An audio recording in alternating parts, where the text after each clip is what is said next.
Le crédit d'impôt recherche est une mesure fiscale de soutien aux activités de recherche et développement des entreprises.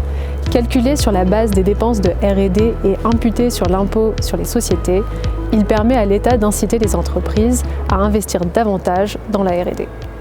Ce soutien public à la R&D privée est important, car en favorisant l'innovation, les activités de R&D des entreprises génèrent ce qu'on appelle des externalités positives, c'est-à-dire des bénéfices pour la collectivité.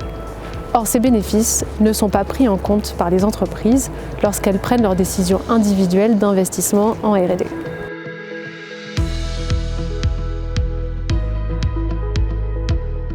Mis en place en 1983, le crédit d'impôt recherche a fait l'objet d'une importante réforme en 2008, qui l'a rendu plus généreux. Suite à cette réforme, les dépenses de R&D des entreprises ont augmenté de près de 10 milliards d'euros entre 2007 et 2019, atteignant alors 32,2 milliards d'euros en 2019. Dans le même temps, le coût du CIR pour les finances publiques a connu une hausse, passant de 0,1 à 0,3 points de PIB, avec une nette accélération au moment de la réforme. Au niveau microéconomique, de nombreuses évaluations montrent bien l'effet positif du CIR sur les dépenses de R&D des entreprises. Certaines recherches mettent aussi en évidence des gains en matière de productivité et d'innovation. L'effet sur la performance économique serait toutefois limité pour les grandes entreprises.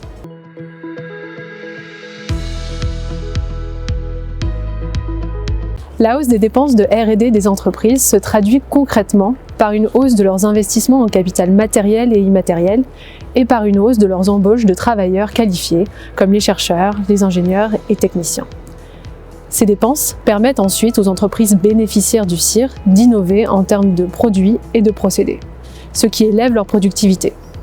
Ces innovations se diffusent également aux entreprises non bénéficiaires du CIR, présentes dans des secteurs intensifs en R&D, comme l'industrie manufacturière par exemple.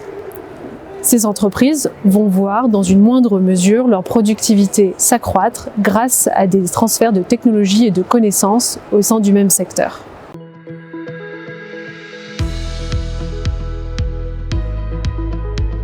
À court terme, on ne s'attend pas à un effet très important de la réforme de 2008 du CIR. En effet, les effets de la R&D sur la productivité mettent du temps à se matérialiser. Mais, à moyen terme, on estime que la réforme de 2008 pourrait avoir un impact positif sur l'activité. Le niveau de PIB serait rehaussé de l'ordre de 0,2 à 0,5 points de PIB, créant près de 20 000 à 30 000 emplois. À long terme, l'effet sur l'activité serait encore plus bénéfique, avec une hausse de 0,5 à 0,8 points de PIB sur l'activité et la création de 20 à 60 000 emplois. Précisons que ce chiffrage tient compte du nécessaire financement de la réforme par une réduction d'autres dépenses publiques. Soutenir la R&D permet d'élever le PIB de manière plus durable que via des dépenses publiques classiques.